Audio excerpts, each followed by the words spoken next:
Police जवानों से सीधा भिड़े चंद्रशेखर आजाद, फटी शर्ट लेकिन चिलचिलाती धूप में लगाई दहाड़ तस्वीरों ने खींचा सबका ध्यान। बीजेपी सरकार परेशान, केतन केस में अब आर पार की लड़ाई का आह्वान, देखता हूं रोकने की हिम्मत है किसमें। चंद्रशेखर के तेवरों ने छुड़ाए पुलिस अफसरों के पसीने, हाईवे पर घंटों चला हाई वोल्टेज ड्रामा, आखिरकार पुलिस को माननी पड़ी चंद्रशेखर की बात। जी हां, ये सच है, क्योंकि नगीना सांसद चंद्रशेखर आजाद ने इस बार ऐसी हुंकार भरी है जिसने पुलिस अफसरों के माथे पर शिकन ला दी है, जबकि बीजेपी खेमे में हलचल पैदा हो गई है। केतन केस अब बीजेपी सरकार के लिए गले की फांस सा बन गया है, क्योंकि पुलिस अफसरों से इस बार चंद्रशेखर आजाद की सीधा भिड़ंत देखने को मिली है, जिसने उनकी शर्ट तक फट गई। लेकिन चिलचिलाती धूप में भी चंद्रशेखर ने एक कदम भी पीछे नहीं खींचे, जिसने सबका ध्यान खींच लिया है। सिर्फ यही नहीं, उन्होंने सीधा सीधा पुलिस अफसरों और सरकार को चैलेंज दे दिया है, जिसके बाद से सियासी गलियारों में खलबली सी मच गई है। लेकिन क्या विवाद है, आखिर क्यों पुलिस प्रशासन को चंद्रशेखर आजाद की बात माननी पड़ी, चलिए आपको सब बताते हैं।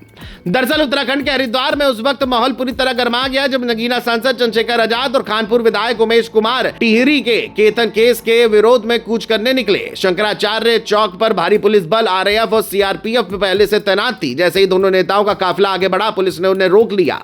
इसके बाद माहौल अचानक तनावपूर्ण हो गया, धक्का मुक्की हुई, नारे लगे और चंद्रशेखर आजाद पुलिस के सामने डट कर खड़े हो गए। उन्होंने खुले शब्दों में कहा कि देखते हैं उन्हें रोकने की हिम्मत किसमें है। इसी दौरान उनकी शर्ट भी फट गई। ये तस्वीर देखते ही देखते सोशल मीडिया पर तेजी से वायरल होने लगी और पूरे घटनाक्रम ने राजनीतिक हलकों में नई बहस छेड़ दी। बता दें, ये पूरा विवाद टिहरी के लबगांव में हुए केतन केस को लेकर है। आरोप है कि 18 साल के केतन लाल को कथित प्रेम प्रसंग के बहाने बुलाकर उसकी बेरहमी से पिटाई की गई, जिससे इलाज के दौरान उसकी मौत हो गई। इस मामले में पुलिस ने कई आरोपियों को गिरफ्तार किया है और गंभीर धाराओं के साथ SC/ST एक्ट के तहत मुकदमा दर्ज किया है। लेकिन चंद्रशेखर आजाद का कहना है कि पीड़ित परिवार को पूरी तरह न्याय मिलना चाहिए और मामले की निष्पक्ष जांच होनी चाहिए।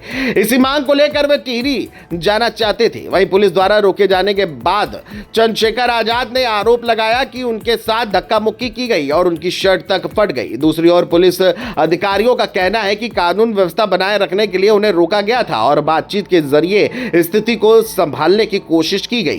काफी देर तक दोनों पक्षों के बीच बातचीत चलती रही। आखिरकार प्रशासन के अनुरोध के बाद दोनों नेताओं ने फिलहाल टिहरी का दौरा स्थगित करने का फैसला किया। हालांकि उन्होंने साफ कहा कि न्याय की लड़ाई जारी रहेगी और जरूरत पड़ने पर फिर आवाज उठाई जाएगी। इस पूरे घटनाक्रम के बाद सोशल मीडिया पर भी बहस तेज हो गई है। एक तरफ समर्थकों ने चंद्रशेखर आजाद के तेवरों की तारीफ की, तो वहीं दूसरी तरफ कई लोगों ने कानून व्यवस्था बनाए रखने की जरूरत पर भी जोर दिया। राजनीतिक दलों की प्रतिक्रियाएं भी सामने आने लगी और केतन केस अब केवल एक आपराधिक मामला नहीं बल्कि राजनीतिक चर्चा का विषय भी बन गया है।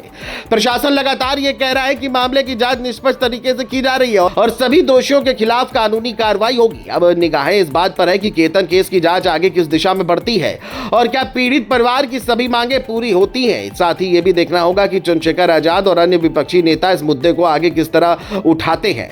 फिलहाल इतना तय है कि हरिद्वार में पुलिस और नेताओं के बीच हुई ये टकराव वाली तस्वीरें पूरे देश में चर्चा का विषय बन चुकी हैं और केतन हत्याकांड पर सियासी तापमान अभी जल्दी ठंडा पड़ता नहीं दिख रहा है।